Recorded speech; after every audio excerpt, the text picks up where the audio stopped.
Ok, prenez place, nous arrivons. Tu m'entends bien, Colline, parce que je te vois plus, du coup, ça me perturbe. Parfait. Ouais, ouais, je t'entends très bien. Ok, super. Euh, Tac, tac, tac. Ok, super, je pense qu'on est en live, hein. Est-ce que tu vois Juliette, si tu peux me le c'est bon? confirmer en commentaire quelque part.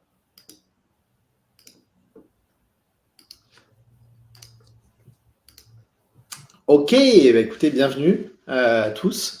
On est en direct sur LinkedIn. On est ravis de vous accueillir. On a déjà eu l'occasion de faire quelques webinars il y a l'année dernière, en début d'année aussi. Et évidemment, on travaille comme toute startup et on noue de nouveaux partenariats, notamment avec Colline. Et on s'est dit que ça serait hyper intéressant de faire ce webinar ensemble sur la manière dont nos solutions sont complémentaires et permettent d'améliorer la résolution des litiges. On va attendre quelques minutes, le temps que tout le monde arrive. Il y a toujours des personnes qui se connectent, surtout à l'heure du déj. Donc, on va attendre 2 petites minutes. Est-ce que vous êtes bien là? Je vais regarder juste si on a les commentaires. Voilà, bonjour, super, impec, tout marche. Tout le monde est là. Colline, tu nous entends aussi? Je vois que ton micro est coupé, mais c'est... Ouais. Oui, parfaitement bien. Bonjour à tous. Allez, super. On va juste attendre, allez, 12h32, et puis on va attaquer encore une petite minute, et nous allons pouvoir attaquer. Est-ce qu'il y a d'autres personnes en live? J'ai peur de faire des bêtises en même temps si j'ouvre une autre fenêtre. Tac. Ok. Ça se met en place. Ok. Bon, du coup, on va pouvoir attaquer. Je pense que c'est bon. Juliette, tu me confirmes que tout est en place aussi sur le chat privé. Allez, impeccable. On y va. T'es prête, Colline? C'est ok? C'est OK. Bon, alors, je vais refaire le bonjour à tous parce qu'on coupera le début de mise en place, d'accord? Bonjour à tous. Bienvenue pour ce nouveau webinaire Smart Preuve organisé en partenariat avec Néo-Justice. Et aujourd'hui, on a décidé de vous expliquer et de vous montrer au travers de cas d'usage pratiques comment nos solutions de manière complémentaire peuvent vous aider à résoudre vos litiges, vos différends, de manière plus efficace. On se donne 40-45 minutes pour vous expliquer un petit peu comment ça marche, quels sont les cas d'usage qu'on a l'habitude d'adresser. Il y aura évidemment un replay qui sera disponible sur LinkedIn pour ceux qui étaient déjà inscrits. On le mettra également sur YouTube. Donc voilà, et n'hésitez pas pendant toute la durée de notre intervention à nous poser vos questions. Vos questions, vous les posez en direct en commentaire sur LinkedIn, et nous on les reçoit également, et on y répondra soit au fil de l'eau si c'est évident et que c'est complètement en lien avec nos propos, soit on les réservera pour la fin. Donc vraiment, n'hésitez pas, posez-nous toutes vos questions. Et on va commencer sans attendre. Colline, je te laisse te présenter. Bonjour à tous. Merci beaucoup de nous consacrer du temps. Je pense que ce webinaire va vous éclairer sur les modes alternatives de règlement des litiges et combien l'innovation va pouvoir vous aider pour simplifier, pour rendre plus rapide et moins coûteux la résolution de vos litiges. Donc, je suis Colline Vuillermet, j'ai fondé Néo-Justice. Certains d'entre vous me connaissent peut-être parce que je suis notamment passée dans Qui veut être mon associé, qui a généré une déferlante d'intérêt pour ce type de solution, parce que ça répond, tout comme Smart Preuve, ça répond à une véritable problématique qui pourrit le quotidien à la fois des particuliers, mais aussi des entreprises. Donc, j'ai eu cette idée de création de Néo-Justice. Quand j'étais encore avocat, je me suis rendu compte que c'était quand même très, très long, très compliqué, et que je n'avais pas, en tant qu'avocat, forcément des solutions pour mes clients. Et puis après, en tant que directrice juridique d'une grande banque, j'ai vu l'urgence et j'ai vu les aberrations liées à une justice qui était pas du tout en phase avec le temps des affaires. Donc, j'ai créé Néo-Justice, qui permet de résoudre de manière simple, rapide et peu onéreuse les litiges, et par là même d'éviter un procès qui est par nature long, coûteux et aléatoire. Top. Tu veux nous... Bon, tu as déjà passé, j'aurais dû passer tes slides en même temps. C'est pas grave. Tu me dis si tu veux. Voilà, donc comment arrivons-nous chez Néo-Justice à proposer une justice aussi rapide, aussi peu onéreuse et aussi simple? Notre offre s'appuie sur 2 propositions. La première proposition qui est une proposition de résolution à l'amiable. Vous devez être très familier de la médiation, de la conciliation qui sont portées par le ministère de la Justice et qui sont des manières très intéressantes de résoudre les litiges et de déjudiciariser les différends. Néanmoins, il y a quelques limites. Et Smart Nego, donc qui est notre proposition de résolution amiable, a pour vocation de pallier les difficultés qui sont celles de la médiation ou celles de la conciliation. Et notre offre via Smart Nego est extrêmement innovante puisqu'elle permet de résoudre son litige en se faisant des offres et des contre-offres, mais en ne présentant jamais à l'autre partie sa meilleure offre, mais en la confiant à Néo-Justice, Néo-Justice étant le récipiendaire des meilleures offres de chacune des parties, va les confronter et va voir si un accord est possible. On l'a tous vécu dans le cadre de négociations. Quand on rentre en négociation, on sait par avance quel est le montant de notre meilleure offre ou celle en dessous de laquelle on n'ira pas. Mais dans l'hypothèse où on dévoilerait cette meilleure offre, on prendrait le risque que la partie adverse se dise bon ben voilà, il est prêt à des concessions, ben je vais le forcer à aller plus loin. Et du coup, l'immense avantage de la négociation qui est proposée par Néo-Justice, c'est de permettre de formuler ses meilleures offres pour voir s'il y a une zone d'accord. Et s'il y a une zone d'accord, alors dans ces cas-là, Néo-Justice produit automatiquement un protocole d'accord transactionnel qui a été pré-négocié par les parties. Donc ça, c'est le volet amiable que nous proposons, mais on propose à côté de ça une manière plus juridictionnelle de résoudre les litiges par le biais d'un arbitrage qui est rendu en moins de 2 mois.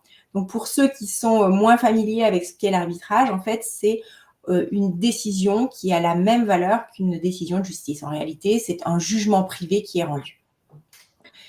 Donc sur la slide suivante, comme vous allez le voir, les avantages de Néo-Justice sont nombreux. C'est que on n'a plus à attendre des mois et des années une décision de justice, puisqu'en moyenne c'est 637 jours pour obtenir une décision.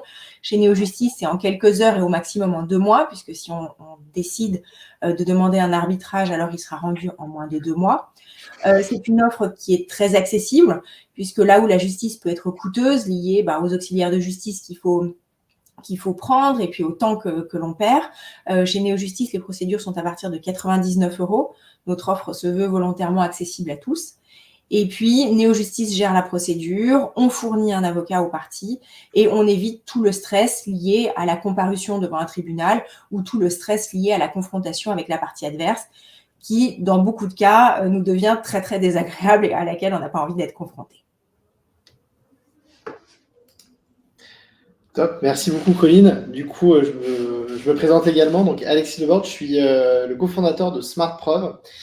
Et en fait, SmartProv, toi, ton claim, c'est 637 jours. C'est ce que je retiens de.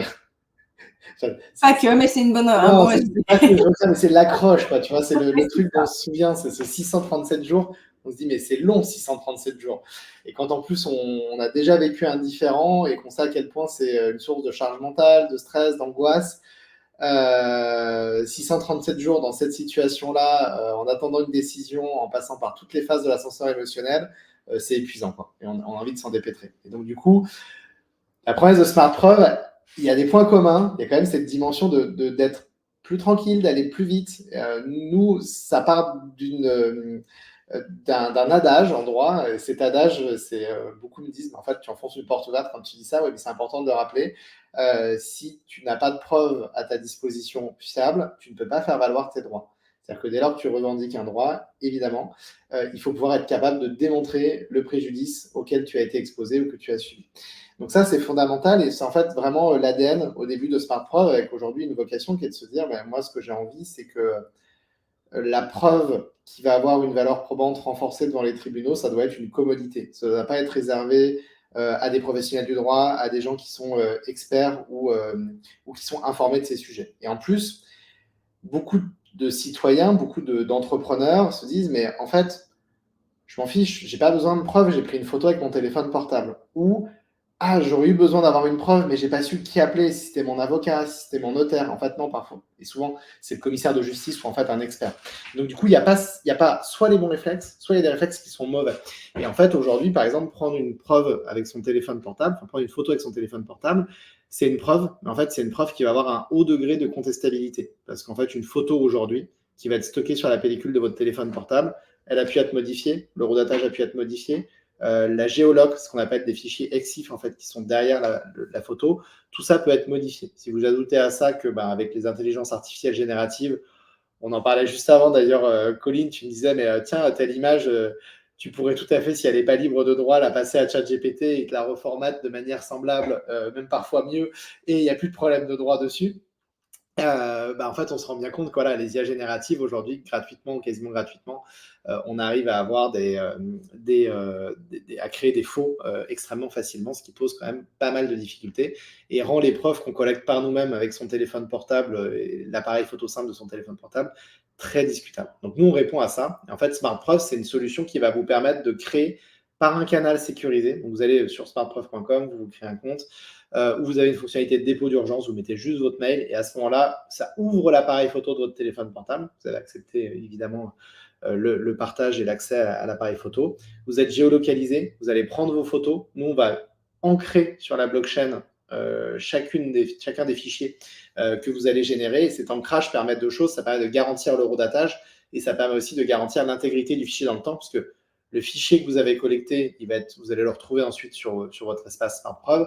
Mais si dans 6 mois, vous avez une difficulté avec ce fichier-là et que vous voulez prouver à un magistrat, par exemple, ou à un arbitre ou à un médiateur que la preuve que vous aviez est bien celle qui avait été prise par l'intermédiaire de SmartPreuve, le médiateur ou la personne qui va avoir la preuve en sa possession va pouvoir la vérifier. C'est-à-dire qu'il va la remettre dans un comparateur qui va permettre de dire effectivement, ce fichier-là, c'est bien le fichier qui avait été pris le 16 mai à 12h38. Et voilà, donc ça, c'est évidemment l'avantage de SmartPreuve, c'est qu'en fait, on va pouvoir donner à une image prise par l'intermédiaire de notre solution une valeur probante qui va être renforcée. Pourquoi elle est renforcée? Parce que ça devient très difficile de contester ce qu'il va y avoir sur l'image et tout ce qu'il va y avoir autour de l'image, la date, le lieu, l'appareil photo ou le terminal qui a été utilisé pour prendre la photo. Tout ça, c'est des infos qu'on va tracer. Et alors, la cerise sur le gâteau, c'est qu'en fait, SmartPreuve, on l'a co-créé cette solution avec des commissaires de justice. Les commissaires de justice, c'est ceux que vous connaissez sous le nom d'huissiers de justice, mais on les appelle plus comme ça depuis 2 ans. On les appelle commissaires de justice. Et en fait, à tout moment, les preuves que vous avez collectées par SmartPreuve, vous pouvez vous dire, j'ai besoin d'un moyen de pression parce que la situation devient compliquée. Je suis peut-être pas encore sur Néo-Justice, le conflit n'est pas encore ouvert, mais je sens que c'est en train de devenir compliqué. Je veux un moyen de pression pour essayer de faire plier une partie adverse qui serait de mauvaise foi ou de lui montrer que j'ai raison. Je vais pouvoir transmettre ça à un huissier de justice. Et évidemment, quand un huissier de justice vous remet un récépissé de dépôt, vous avez ce moyen de pression parce que vous avez un homme de loi qui vient appuyer et dire j'ai bien reçu les éléments probants. Attention, ce n'est pas un constat d'huissier parce que le professionnel ne s'est pas déplacé sur site. On est vraiment sur un courrier, c'est un petit peu comme le premier courrier que vous recevez à l'amiable qui montre que le dossier est dans les mains d'un huissier, d'un avocat, et que du coup, potentiellement, vous êtes prête à passer aux choses plus sérieuses. C'est vraiment cette idée-là. Alors, je réponds tout de suite à une question de Philippe Chardès. Si la photo a été modifiée avant d'intégrer sur SmartPreuve, en fait, c'est pas possible. Aujourd'hui, SmartPreuve ne permet pas d'uploader des fichiers que vous auriez pris avant. Vous allez collecter par l'intermédiaire de SmartPreuve la photo. Et à aucun moment, vous pouvez uploader ou forcer le téléchargement d'une photo. Donc ça a une contrainte, c'est que si vous avez des photos en votre possession, vous ne pouvez pas les passer dans SmartPreuve parce que c'est trop tard. Par contre, il faut avoir vraiment ce réflexe de se dire, par exemple, tout à l'heure, j'ai un état des lieux. Cet état des lieux, je vais documenter tout l'état des lieux avec mon téléphone portable, mais en le passant par l'intermédiaire de SmartPreuve. Et comme ça, derrière, je sais que j'ai des garanties de géolocalisation, de redatage et du fait que l'image n'a pas été transformée. Donc, il faut quand même avoir en tête que cette solution existe. Si vous avez pris des photos par le passé, vous ne pouvez pas les transformer et les mettre dans SmartPreuve. C'est un gage aussi de sécurité et de sérieux pour nous. Cas d'usage. On a réfléchi à un certain nombre de cas d'usage. On va vous parler de 4 cas d'usage principaux. en matière de construction, vous n'avez pas le droit de vous moquer de la personne qui a fait cet escalier. Je ne sais pas qui c'est. J'ai pris cette photo sur Google en préparant la présentation, mais elle m'a fait beaucoup rire. Voilà, bon, c'est évidemment tout ce qui va toucher à un chantier de rénovation ou de construction. Tout ce qui peut toucher au contentieux immobilier. En fait, dans le contentieux immobilier, il y a un cas d'usage qui revient souvent, qui est la restitution de la caution locative. Et je pense que Colline, tu pourras nous en parler plus en détail. On a les conflits de voisinage et on a la livraison. Alors, on a choisi 4 cas d'usage, d'accord, pour vous en parler, vous montrer un petit peu comment nos solutions peuvent s'articuler ensemble pour proposer un service nouveau aux justiciables ou aux entreprises qui en ont besoin. Évidemment, les cas d'usage, ils sont infinis. Peut-être que vous allez avoir des idées de cas d'usage pendant qu'on vous les présente. N'hésitez pas, vous nous les mettez en commentaire. On les traite. C'est sympa, ça crée aussi quelque chose d'un peu dynamique avec vous. Hop là, pardon, ouais, j'ai un slide qui s'est intercalé. Colline, est-ce que tu veux nous parler de la caution locative? Alors, la caution locative, c'est un thème assez récurrent de litige entre bailleurs et locataires. J'ai actuellement sur la plateforme un certain nombre de ce type de problématiques où le propriétaire ne veut pas restituer la caution pour des motifs variés qui sont notamment le fait que le bien n'aurait pas été laissé dans l'état dans lequel il avait été trouvé. Et c'est vrai que là, on voit très très clairement l'utilité de Smart Preuve parce que c'est un peu des photos qui sont prises dans des conditions qui ne sont pas évidentes et qui sont contestables par l'autre partie, alors que l'usage de Smart Preuve permet, comme le disait Alexis, de graver dans le temps le lieu de prise de vue, la date de prise de vue, et permet une incontestabilité. Et ce qui nous aide énormément dans le cadre de la procédure soit de négociation, puisque quand les parties négocient entre elles, la personne qui est un peu de mauvaise foi face à une preuve irréfutable va peut-être mettre un peu d'eau dans son vin en se disant bon, ma position ne tient pas parce qu'il y a une preuve qui est incontestable, et du coup ça va accroître les chances de résolution à l'amiable du litige. Et de la même façon, dans le cadre d'une procédure d'arbitrage, l'arbitre va pouvoir se référer à ce type de preuve pour prendre sa décision et trancher. J'ai vu la question de Philippe Chardès concernant en quoi l'arbitrage à force de loi. On y reviendra un petit peu plus tard dans les slides, mais en tout cas, la constitution ou la préconstitution de preuves par le biais d'un outil comme Smart Preuve est incontestablement très très utile, que ce soit dans le cadre d'une procédure amiable néo-justice ou dans le cadre d'un arbitrage néo-justice. Ouais, complètement. J'ajoute là-dessus, ouais, ça doit faire vraiment partie de bonnes pratiques. Est-ce que tu as des...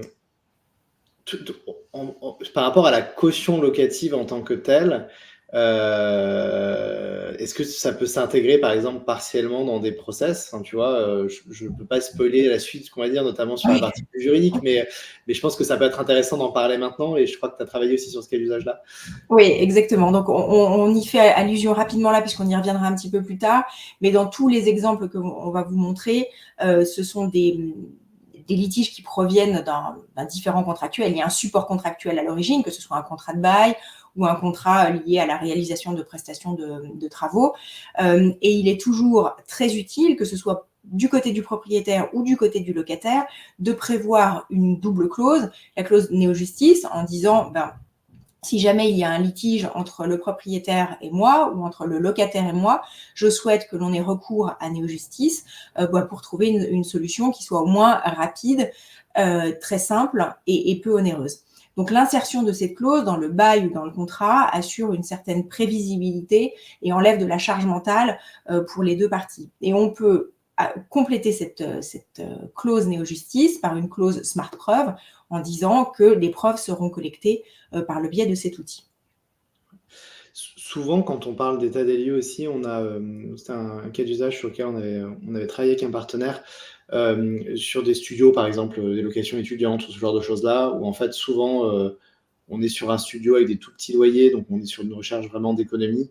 Faire un état des lieux contradictoire, souvent les week-ends, parce que les étudiants sont aidés de leurs parents, etc., c'était un point de difficulté qui venait souvent.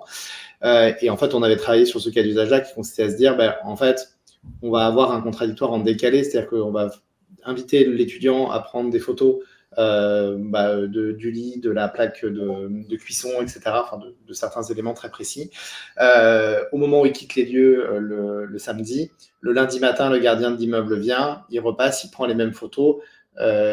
Naturellement, comme les photos, elles passent par l'intermédiaire d'une solution ou d'une autre solution, elles sont tracées et on a des moyens de vérification. Et du coup, si c'est conforme, la caution est rendue. Si c'est pas conforme, c'est pas rendu. Donc, sur des petits biens ou sur des process comme ça de biens qui sont très standardisés, c'est des choses qu'on peut aussi nous mettre en place et ça donne plus de fluidité dans l'expérience que va vivre le locataire qui doit laisser son bien et qui a aussi ses contraintes, et ou l'entreprise qui doit parfois faire déplacer quelqu'un sur un état des lieux où en fait les enjeux sont mineurs, quoi. Donc on peut tout à fait réussir à le faire comme ça.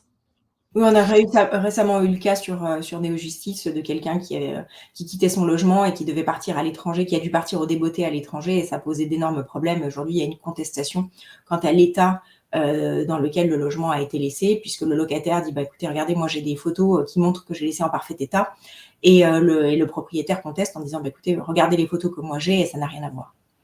Voilà. Et donc là, c'est vos photos, à quelle date elles ont été prises, on discute la date. Et c'est l'avantage de ce Et chaque partie étant persuadée d'être dans son bon droit, les marges de manœuvre sont assez faibles. Voilà, c'est ça. Et là, c'est alors en matière de malfaçon, ça, je pense en tout cas, si un jour vous avez fait des travaux chez vous de rénovation, de construction, je pense que vous êtes heurté à des points de tension parce que ça arrive toujours. Et en fait, c'est aussi une question de confiance quand on est. Alors là, je me place côté particulier. Quand on est un particulier, on est toujours un petit peu sur la défensive quand on fait intervenir des artisans parce qu'on n'est pas du métier, qu'on a peur, qu'on se dit mais est-ce que la personne est vraiment compétente, etc. Donc on est plutôt sur la défensive. Et quand on a un artisan, on a plutôt envie de. Alors parfois, on peut être négligent et ça peut arriver, mais parfois on bosse aussi très bien et simplement on va aussi effrayer le particulier qui a moins l'habitude, même en bossant très bien. Donc là, l'idée ici, c'est de se dire un outil comme SmartPreuve, on prend ici l'exemple de la malfaçon, mais en fait, l'idée qui est sous-jacente, c'est plutôt de documenter toutes les étapes d'un chantier.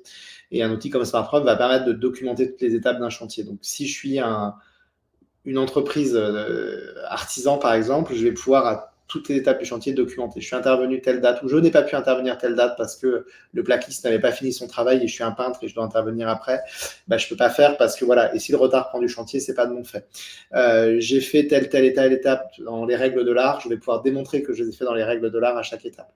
Et aujourd'hui, c'est beaucoup d'échanges qui circulent entre le dirigeant de la boîte et ses équipes qui sont sur le terrain. Et en fait, c'est plein de preuves qui circulent sur WhatsApp, mais qui sont en fait très, très contestables parce que la date va pouvoir être remise en question, les réalités vont pouvoir être un petit peu contournées ou cachées. Et donc, du coup, ça vient fragiliser la confiance qu'on peut créer aussi avec son client. Donc, tout l'enjeu, nous, SmartPreuve, aujourd'hui, par exemple, on travaille en partenariat avec les artisans de l'Auxiliaire, qui est un assureur filiale de la SABTP. L'objectif qui est derrière, en fait, c'est de se dire qu'on va créer un maximum de confiance entre les artisans et les personnes ou les entreprises chez qui ils interviennent, en leur disant, regardez, chacune de vos étapes de chantier, avec un petit rapport technique sur les différentes photos qui sont prises, tout va bien, ça avance, c'est fait dans les règles de l'art. Et si à un moment donné, il y a quoi que ce soit qui peut intervenir, on va pouvoir vous montrer que ça a bien été fait et engager les responsabilités, les assurances comme il se doit. Donc ça, c'est vraiment hyper important et nous, notre solution, elle est souvent utilisée dans ce cadre-là. Évidemment, parfois, les choses ne sont pas faites dans les règles de l'art. Il y a des contestations qui interviennent.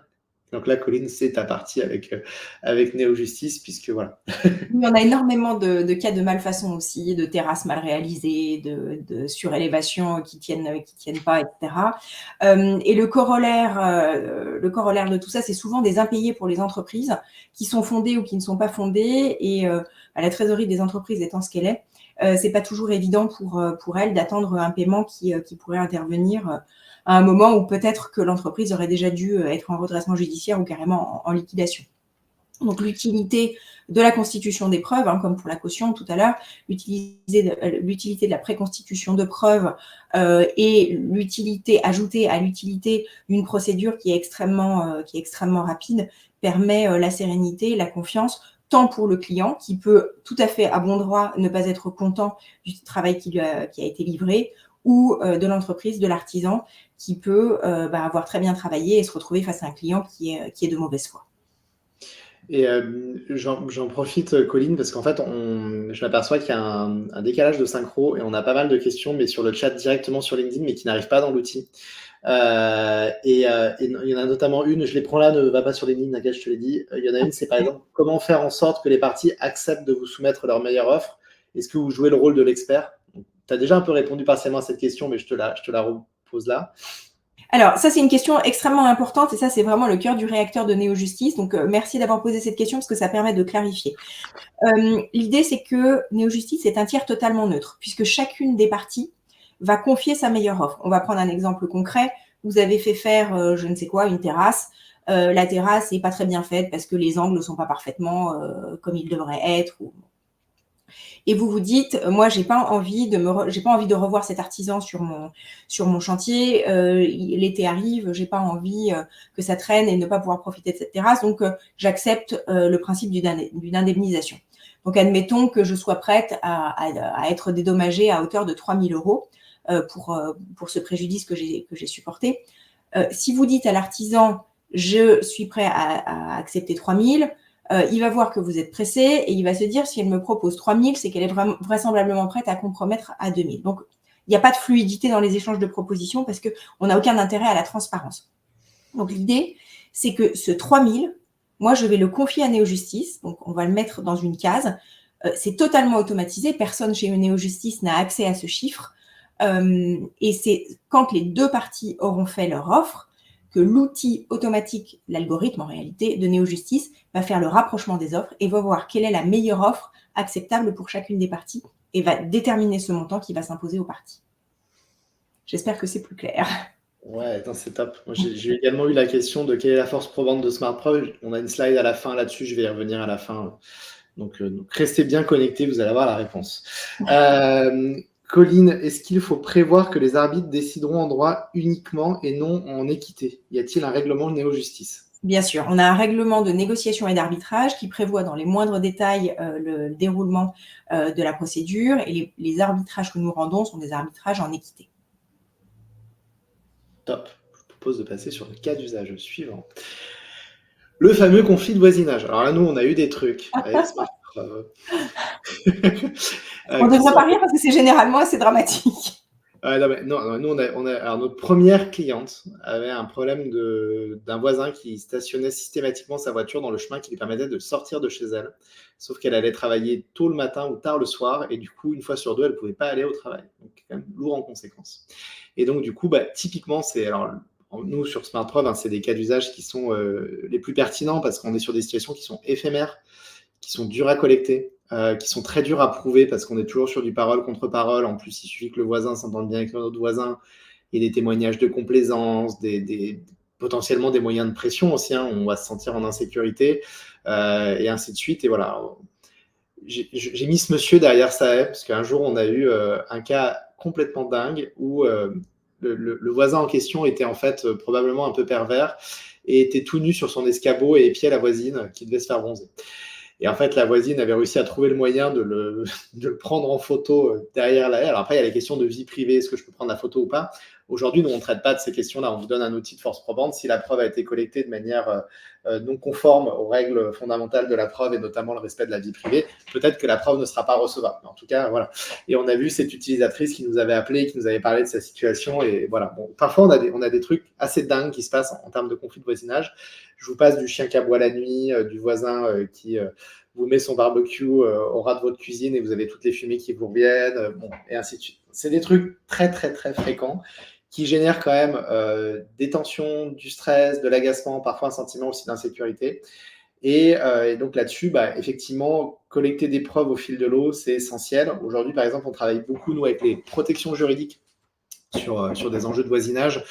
C'est la haie qui n'a jamais été entretenue depuis 3 ou 4 ans et qui a beaucoup plus de 3 mètres de haut au ras de la clôture et qui vous fait de l'ombre. C'est ce genre de choses-là. Et en fait, là, le plus tôt vous commencez à vous aménager des preuves, sans forcément tout de suite aller les montrer à votre voisin, mais au moins vous dites, OK, j'ai une situation, une nuisance qui commence maintenant, qui se répète dans le temps. Donc, je vais commencer à documenter mon dossier. En parallèle, évidemment, je vais dialoguer avec mon voisin, lui dire, ça serait peut-être pas mal si tu coupais ta haie.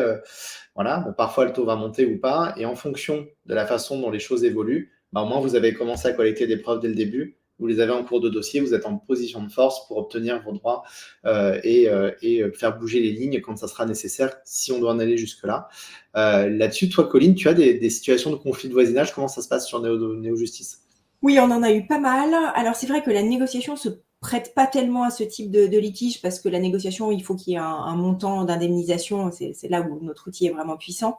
Mais on a une offre de médiation et on a eu un cas qui était très, très enquisté. Il y avait une charge affective très, très forte et la médiation a permis aux parties de cheminer vers une solution. On restaure jamais complètement les relations dégradées depuis 10 ans. Néanmoins, on peut arriver à trouver des points d'équilibre. Et effectivement, la collecte de preuves là est très, très importante parce qu'encore une fois, comme on le disait précédemment, quand on peut mettre sous le nez du voisin la preuve qu'il s'est bien comporté de telle sorte, ça réoriente et ça recadre un peu le débat. Donc, pour répondre plus directement à ta question, oui, on a ce genre de cas. On propose systématiquement systématiquement une médiation, parce que ça doit être, de notre point de vue, la première étape, et éventuellement un arbitrage. Et on a souvent là-dessus, c'est pas toujours, effectivement, tu le disais, une question d'argent, c'est souvent aussi une question de principe. Et parfois, remettre simplement du dialogue permet aux parties de revenir à la raison, quoi, tout simplement. Oui, on a eu un cas, par exemple, d'arbres qui poussaient jusqu'au ciel et les voisins d'en face étaient obligés de vivre nuit et jour plutôt le jour avec de la lumière. Et bon, il y avait des problèmes de santé chez ces personnes. Et donc, d'expliquer les choses, de dire, voilà, c'est pas pour vous embêter, c'est simplement, nous, on a besoin pour puis en plus, on souffre d'allergie au pollen, donc c'est très, très compliqué pour nous. Restaurer ce dialogue et permettre à l'autre partie de s'ouvrir un peu à l'empathie par le biais d'une médiation peut être très utile. Dernier cas, les livraisons. Alors ça, c'est des cas qui explosent surtout au moment de Noël, mais qui arrivent souvent, en fait, même sur les ventes entre particuliers. C'est-à-dire qu'on achète un objet en se disant il a tel et tel type de caractéristiques. J'ai acheté un frigo, on m'a dit qu'il était en bon état. Je le paye 500 €, il arrive chez moi et en fait, il a un pet monstrueux et il n'est pas du tout dans l'esthétisme et au niveau de qualité auquel je l'avais acheté. Et donc, du coup, là-dessus, ça crée pareil des problèmes de confiance sur les chaînes de livraison d'objets de valeur ou tout simplement sur de la confiance qu'il faut créer sur de la vente entre particuliers. Donc ça, c'est des choses qui sont pareilles régulières et c'est évidemment qui concernent plutôt des objets de valeur. Et donc l'idée ici, c'est que ça va vous permettre, si c'est vous qui vendez l'objet, vous allez pouvoir démontrer un état du jour où vous l'envoyez et vous allez pouvoir le documenter. Au moment de la réception, de la même manière, si vous recevez un objet qui est endommagé, soit le colis a été endommagé, soit il ne répond pas au cahier des charges initial, soit il a un défaut, évidemment, dès que vous le voyez, vous allez pouvoir collecter ça, vous allez être en position de force, soit pour négocier avec un service client d'une entreprise. Souvent, les services clients des entreprises ont une lecture orientée client, donc ont une compréhension où vous renvoyez la pièce. Par contre, ce n'est pas toujours le cas quand vous vendez ou quand vous achetez entre particuliers.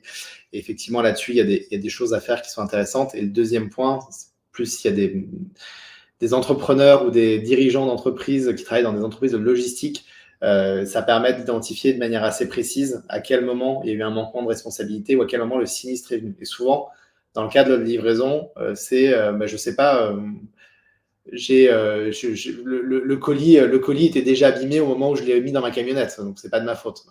Et là-dessus, il faut avoir une traçabilité pour pouvoir se dire c'est tel transporteur qui a fait une erreur, la responsabilité est sur un tel ou un tel.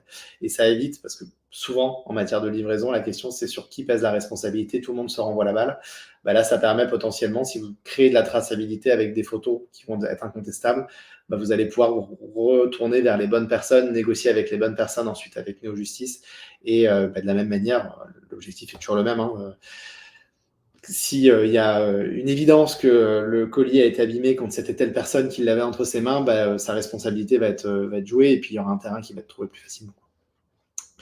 Je ne sais pas si tu vas ajouter des choses. Alors, il y a une question, je ne sais pas si tu vas voir, Colline, conformément au code de procédure civile, le règlement de Néo-Justice prévoit que la clause d'arbitrage n'est pas opposable au consommateur.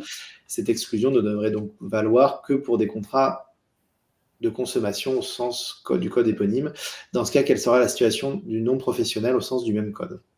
Alors, effectivement, il y a une stipulation une disposition dans le code qui dit que la clause d'arbitrage n'est pas opposable à un consommateur. Alors, la clause de négociation, elle l'est, donc il n'y a pas de difficulté particulière. Nous, on propose deux choses, comme je l'ai dit au départ. On propose un module de résolution amiable qui permet d'optimiser les chances de résolution à l'amiable. Et on propose, donc ça, il n'y a pas de difficulté avec les consommateurs. Pour ce qui concerne l'arbitrage, effectivement, ça n'est pas opposable au consommateur. Néanmoins, le consommateur peut y avoir un intérêt. Quand un consommateur est obligé de saisir je ne sais quelle juridiction pour attendre ces fameux 637 jours pour avoir une décision, il peut se dire, bah, écoutez, non, moi, ça ne m'intéresse pas parce que la loi, dans ces cas-là, enfin, la justice étatique ne me protège absolument pas parce que moi, je n'ai pas les moyens d'attendre autant de temps. Top. Alors, un peu de droit. On vous a déjà donné des éléments, donc je vais aller assez vite sur certains aspects. Bon, la première, vous avez compris, si vous êtes entrepreneur et que vous avez des contrats réguliers avec des sous-traitants, vous pouvez intégrer ce type de clause-là dans vos contrats qui vont permettre de standardiser la manière dont une preuve ou un claim, une réclamation va pouvoir être documentée ou, le cas échéant, contraindre ou en tout cas encourager très fortement. Est-ce qu'on peut contraindre, Colline? Oui, en soi. Alors, on peut contraindre modulo l'objection qui a été faite sur les consommateurs, qui est tout à fait. D'accord. Ok. Donc voilà, potentiellement, voilà, on peut en tout cas imposer un règlement via ce type de plateforme, via NeoJustice. Faisons-nous un peu de pub de règlement des litiges. Et donc ça permet évidemment d'éviter des ouvertures de réclamation qui vont être en temps long, qui vont être passées par le système judiciaire, qui vont venir encombrer les tribunaux et qui vont également potentiellement créer des aléas dans votre entreprise ou dans votre quotidien.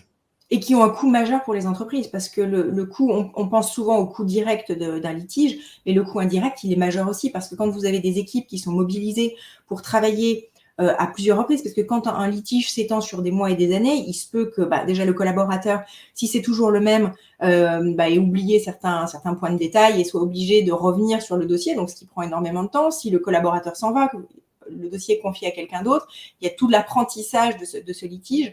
Donc le coût en tant que tel d'un litige, il est majeur en coût direct et en coût indirect. Alors que quand vous engagez une procédure de règlement de votre différend sur une plateforme comme NeoJustice, vous savez que c'est borné dans le temps et vous avez une visibilité quant à la perspective, visibilité quant à la durée de résolution et de coût aussi, puisque toutes nos grilles tarifaires sont parfaitement transparentes. Et au moment où vous engagez le litige et vous ouvrez un dossier, vous savez précisément combien de temps ça va prendre et combien ça va vous coûter. Et alors, une autre question qui t'a été posée, hein, je suis sur LinkedIn en même temps pour pouvoir suivre, parce qu'on a beaucoup de questions sur LinkedIn, et je suis désolé, elles ne remontent pas ici, donc surtout n'hésitez pas à insister à les reposer. Lors d'une médiation arbitrage, comment se passent les échanges entre les parties et le médiateur arbitre? Est-ce que tout se passe en ligne? Comment sont sélectionnés les médiateurs et arbitres? En fait, il y a deux questions. Il y a deux questions, effectivement, parce que la médiation et l'arbitrage sont deux procédures totalement distinctes. Donc, les médiateurs auxquels on a recours sont des médiateurs qui sont évidemment diplômés. Pour ce qui concerne les arbitres, donc ils sont déterminés, ils sont désignés conformément au règlement de négociation et d'arbitrage de NeoJustice. Ce sont des magistrats honoraires, des magistrats en disponibilité, des avocats, des professeurs de droit. Rappelle-moi les autres aspects de la question. Non, c'est ça, les échanges se font-ils en ligne, en fait? Oui, voilà, exactement. Les échanges se font 100% en ligne par le biais d'une messagerie tripartite entre le tribunal arbitral et chacune des parties, puisque le respect du contradictoire impose que chacune des parties soit au courant de tous les échanges qu'il peut y avoir avec le tribunal arbitral. Néanmoins, les parties et l'arbitre peuvent demander à être entendus, ou donc l'arbitre peut provoquer une audience s'il lui paraît nécessaire d'obtenir des clarifications sur certains aspects. Top. Du coup, hop là. Voilà, deux autres points. Donc, alors, tu as déjà répondu en fait aux questions avec les questions qui étaient posées par les personnes qui nous suivent. Voilà, donc très rapidement peut-être pour répondre plus précisément à la question. T'as coupé ton micro. Ouais, pardon. Pour répondre plus précisément à la question qui nous a été posée par Philippe Chardès, dans le cas, au cas où un accord serait trouvé au terme d'une négociation NeoJustice, donc il y a un protocole d'accord transactionnel qui est rédigé avec l'aide d'un avocat, évidemment. qui est signé entre les parties. Soit il est exécuté spontanément et l'expérience nous montre que quand les parties ont collaboré à la création d'une solution, elles exécutent spontanément les obligations qu'elles ont souscrites. Et dans l'hypothèse où ça ne serait pas le cas, il est possible de demander une homologation judiciaire et qui, dans ces cas-là, donne la force exécutoire à la transaction. Pour ce qui concerne les arbitrages ont, conformément au Code de procédure civile, autorité de la chose jugée. Et pour les rendre exécutoires, il suffit de suivre une procédure d'exéquatur qui est extrêmement rapide, extrêmement peu coûteuse et qui permet de conférer le caractère exécutoire à la sentence arbitrale et d'en faire une décision qui a exactement la même valeur que celle d'un juge. Top. Côté Smart Preuve, ça va aussi répondre à certaines questions qui ont été posées. En fait, ce qu'il faut bien comprendre, c'est qu'il y a un grand principe en droit, c'est le principe de la liberté de la preuve, sauf dispositions contraires qui sont des exceptions. La preuve est libre. C'est-à-dire que vous êtes victime d'un fait juridique, vous pouvez apporter la preuve que vous êtes victime, que vous avez un préjudice par tout moyen. Maintenant, toutes les preuves ne se valent pas. C'est-à-dire qu'en fait, il y a des preuves qui vont avoir une valeur probante très supérieure et des preuves qui vont en fait avoir une valeur probante discutable. Je prenais l'exemple de la photo prise avec votre téléphone portable. Ça a une valeur probante qui va être discutable parce que vous allez pouvoir remettre en cause très facilement l'heure à laquelle ça a été pris, potentiellement la géolocalisation si on ne peut pas corroborer avec un environnement connu ou qui permet de se resituer dans un plan, etc. etc. Donc voilà, potentiellement ce qu'il va falloir étudier, c'est la contestabilité de la preuve. Donc aujourd'hui, si on se place sur la pyramide qui est devant vous, vous avez que le haut de la pyramide, qui va être le constat d'huissier ou une expertise judiciaire, qui aura une force probante. Alors pour le constat d'huissier, attaché à un acte authentique, ça va être très difficile de la contester. Un constat d'huissier peut être contestable, contrairement à ce qu'on entend beaucoup, mais ça fait l'objet d'une procédure d'inscription en faux, qui est une procédure assez lourde et complexe. Pourquoi le constat d'huissier a cette force probante-là ?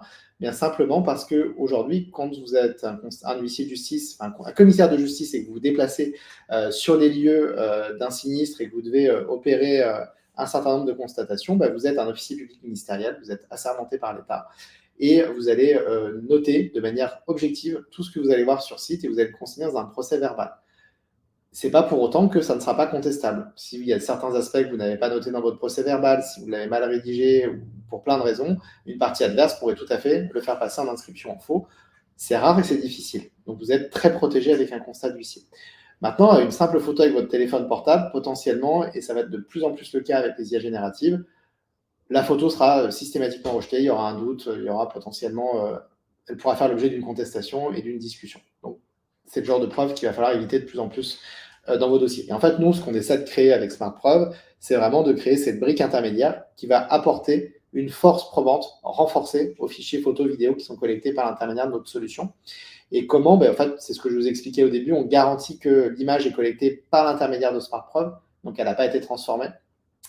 On va pouvoir la géolocaliser, l'eurodater, on va collecter plein d'informations autour de cette photo-là qui vont permettre de lui donner une valeur probante et une valeur d'analyse aussi pour des gens qui seraient amenés à travailler sur le dossier, médiateur, avocat, arbitre, juge.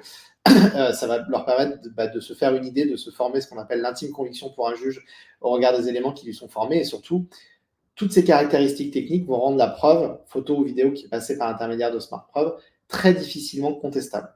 C'est-à-dire que si vous êtes de bonne foi, que vous avez pris, typiquement, j'ai une malfaçon ou un abandon de chantier dans mon grenier, je veux le démontrer, je vais prendre différentes photos d'abandon de chantier dans mon grenier, je vais prendre une photo de ma maison et une photo de la plaque dans la rue. Il y a une unité de lieu qui est assise avec la géolocalisation, qui va corroborer avec la géolocalisation. J'ai un eurodatage ancré sur la blockchain et un eurodatage signé électroniquement norme IADAS, donc du coup c'est reconnu également en droit européen. Ça va être quasiment impossible pour la partie adverse de dire que votre preuve ne vaut rien. Elle ne pourra pas démontrer le contraire. Ça lui sera complètement impossible. Donc du coup, c'est pour ça qu'on parle de force probante renforcée. Alors, évidemment, vous n'avez pas un tiers de confiance qui est venu sur site et qui a tout noté dans un PV, mais en tout cas, les éléments qui vont figurer sur votre photo seront quasiment impossibles à contester avec Smart Preuve. Et c'est vraiment l'idée. Donc voilà un petit peu cette histoire de valeur probante. Donc voilà comment on se situe également sur cette pyramide, parce que c'était des questions qui avaient été faites. Alors, question, combien de temps sont conservés les fichiers photos et vidéos dans SmartProv? Alors, ce qu'il faut savoir, c'est qu'à tout moment, vous pouvez télécharger le fichier zip avec toutes vos photos et le rapport technique. Et dans le rapport technique, vous retrouvez les clés d'ancrage blockchain et ainsi de suite. Donc, en fait, avec ça, vous pouvez de toute façon faire vos vérifications. L'autre point, c'est que en fait, vos preuves sont conservées par défaut tant que vous avez créé et que votre compte SmartProv est actif. C'est-à-dire que voilà, là-dessus, vous pouvez accéder à vos archives autant de temps que vous le voulez de cette manière-là. Après, pour certains clients assureurs, on a des durées de stockage qui sont étendues, notamment quand l'assureur paie pour le compte du client et que la responsabilité décennale, par exemple, peut être engagée. Dans ce cas-là, la preuve va être conservée pendant 10 ans ou plus, suivant les demandes du client. Mais ça, c'est vraiment des demandes spécifiques pour nos grands comptes. Donc voilà, et là, du coup, je vais aller peut-être, si ça te va, je fais la transition là-dessus, ça me permet d'expliquer la suite. Je reviens sur ta presse. En fait, ce qu'il faut comprendre avec SmartProv, c'est qu'on a 3 niveaux d'usage. On a un niveau d'usage dit freemium, c'est-à-dire qu'en fait, aujourd'hui, n'importe qui peut collecter une preuve par l'intermédiaire de SmartProv, et il a 24 heures pour se décider si oui ou non il veut transformer, s'il veut enregistrer sa preuve et la transmettre à une étude de commissaire de justice. Ça coûte 8 € à l'unité, 8,25 € hors taxe à l'unité, moins de 10 € TTC. Ça, c'est l'usage freemium. Et en fait, l'idée qu'on a derrière, c'est que vous êtes témoin d'une situation, vous voulez potentiellement vous faire une preuve par prévention, vous ne savez pas encore si vous allez avoir besoin de l'utiliser, vous avez 24 heures pour vous décider. Donc, c'est gratuit et pendant 24 heures, vous pouvez vous décider si vous le transformez ou pas. Maintenant, pour des entreprises qui ont besoin de documenter des chantiers de manière régulière, pour des agents immobiliers qui vont faire la visite compromis versus la dernière vente avant vente définitive, qui veulent montrer que le bien est resté bien dans la même configuration, qu'il n'y a pas de mauvaise surprise et qui veut, entre guillemets, créer de la confiance entre le vendeur et l'acheteur, par exemple, il y a des besoins très, très, très réguliers en photo. Donc, évidemment, si à chaque fois que vous allez faire une preuve, ça va vous coûter 8 €, votre modèle économique va vite quand même, le coût preuve va vite être important. Donc, en fait, pour ce type d'entreprise-là, on a un abonnement à 29 € par mois qui vous permet de faire toutes les preuves que vous voulez en illimité. Et ces preuves, vous allez systématiquement avoir un rapport technique. Si vous voulez les transmettre à une étude de commissaire de justice pour acheter le moyen de pression, vous allez payer en plus des 29 € uniquement quand c'est nécessaire, les 8 € en plus. Donc en fait, dans 95% des cas, il n'y en a pas besoin. Et par contre, vous avez quand même une preuve avec vous, au cas où. Et à tout moment, même 6 mois après, vous pouvez dire, mais en fait, cette preuve-là fait l'objet aujourd'hui d'un différend. J'ai besoin d'avoir un moyen de pression pour faire plier une partie adverse ou pour démontrer ma bonne foi. Je vais transmettre ça à un commissaire de justice. Donc voilà. Et ensuite, ce qu'il faut savoir aussi, c'est qu'aujourd'hui, SmartProv réalise, puisqu'on est en partenariat avec un réseau d'huissiers France entière, réalise tous les constats, par exemple, du groupe McDonald's. Et on travaille sur tout, on mandate des huissiers pour l'intégralité de leur constat d'huissier. Donc là, je parle bien d'un constat d'huissier. L'huissier se déplace sur site, rédige son procès verbal, enregistre aux minutes. On est vraiment sur le constat d'huissier, acte authentique. Si je reviens sur la pyramide, on est tout en haut. Donc, on a aujourd'hui cette capacité à fournir un service complet de bout en bout. Et en fonction de vos besoins, on va permettre à l'entreprise ou au justiciable d'obtenir la preuve dont il a besoin et qui va être adaptée aux enjeux de sa situation. Colline. Alors, de notre côté, donc il y a des frais de dossier de 99 €. Ces frais de dossier couvrent le fait que le greffe de Néo-Justice va contacter la partie adverse et va faire un suivi extrêmement rapproché à toutes les étapes du litige et tenir informé la partie A, la partie B, et on explique comment ça se passe. Donc, dans l'hypothèse où il y a une clause Néo-Justice dans le contrat, il y a un caractère assez automatique à l'utilisation de Néo-Justice. Néanmoins, il faut quand même appeler la partie B pour lui dire, voilà, vous aviez un contrat qui prévoyait que, donc merci de bien vouloir vous connecter, et ça va se passer comme ça. Donc, il y a une intervention humaine qui est importante. Et puis, en parallèle, la partie A, donc la partie demanderesse, on va la tenir au courant de toutes les étapes. Donc, ces frais de dossier sont de 99 €. En cas de succès de la négociation, donc un avocat va accompagner les parties puisqu'il va leur permettre de revoir la validité et de s'assurer de la validité et de l'efficacité du protocole transactionnel qui est négocié par le biais de la plateforme, puisque NeoJustice met à disposition un simple modèle. Les parties, avec l'aide de leur avocat, pourront peaufiner. Et donc, en cas de succès de la négociation, il y a une commission qui varie entre 8 et 2%.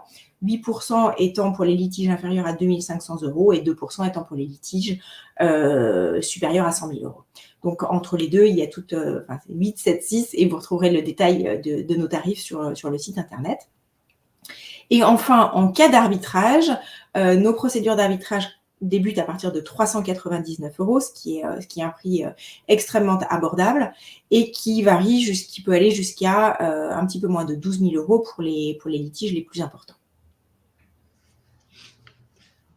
Merci beaucoup, Colline. Du coup, voilà, bon, vous l'avez peut-être vu passer ou compris à travers ce webinaire. On travaille en partenariat aujourd'hui, NeoJustice, SmartPreuve. SmartPreuve, dès lors que en fait, vous êtes en train de collecter une preuve et surtout dès lors que vous demandez potentiellement le récépissé de l'huissier de justice et que vous transmettez votre preuve à un huissier, c'est que vous êtes dans une situation souvent d'avant contentieux. Donc, on invite fortement nos utilisateurs à se rapprocher de NeoJustice pour résoudre plus rapidement tout simplement leurs différends. Et inversement, Colline, côté NeoJustice, comment ça se passe? Nous, on est convaincus de l'utilité d'avoir des preuves, comme je l'expliquais tout à l'heure, que ce soit dans la négociation ou dans l'arbitrage, c'est absolument clé et c'est déterminant pour le succès de la procédure. Donc, on incite évidemment nos clients à constituer ou préconstituer des preuves par le biais de SmartPreuve. Et alors, du coup, on a une question, c'est existe-t-il du parrainage? Alors, je vais répondre pour SmartPreuve, je ne sais pas exactement comment ça fonctionne pour NeoJustice, mais côté SmartPreuve, en fait, on a ce qu'on appelle des comptes distributeurs qui peuvent inviter des utilisateurs à venir. Alors, c'est souvent le cas pour des réseaux de franchiseurs qui veulent faire bénéficier du service à leurs franchisés. C'est le cas aussi pour tout ce qui va être réseau avec une supervision ou un intérêt à inviter un certain nombre d'interlocuteurs à participer. Et donc là-dessus, on peut avoir un mécanisme qui s'apparente à du parrainage derrière. Et on peut aussi, pour des organisations complexes, déployer des mécanismes de partage des preuves qui sont collectées. Si par exemple, vous avez des franchisés ou des équipes très nombreuses sur le terrain qui collectent des tas de preuves, à un moment donné, la référence de la preuve peut être reprise par le siège pour créer un dossier un peu plus complet de contentieux ou créer même une subrogation si je me place côté assureur. Côté NeoJustice, je ne sais pas comment fonctionne le parrainage. Alors nous, on a un programme d'ambassadeurs et si vous êtes intéressé, n'hésitez pas à nous contacter via le formulaire de contact sur le site. Parce que derrière parrainage, on peut entendre pas mal de choses, donc on sera ravis d'échanger avec vous. Top. Est-ce que vous avez d'autres questions? Alors, je vais refaire un petit tour sur LinkedIn en même temps pour vérifier s'il y a pas eu d'autres questions que j'aurais ratées. En tout cas, n'hésitez pas à nous contacter sur LinkedIn, c'est ce que tu disais, Colline. Je pense que s'il n'y a pas d'autres questions, je vous propose, je vérifie en même temps, mais je crois qu'on a fait le tour. Oui, pour les questions particulières, n'hésitez pas à nous contacter via nos sites respectifs et on sera très heureux de vous répondre plus précisément. Au plaisir. Merci pour votre temps. Merci beaucoup pour votre temps. Ouais. Bonne journée à tous, bon après-midi. Au revoir. Et là, du coup, je pense qu'on est encore en ligne. Juliette, si tu peux nous faire rebasculer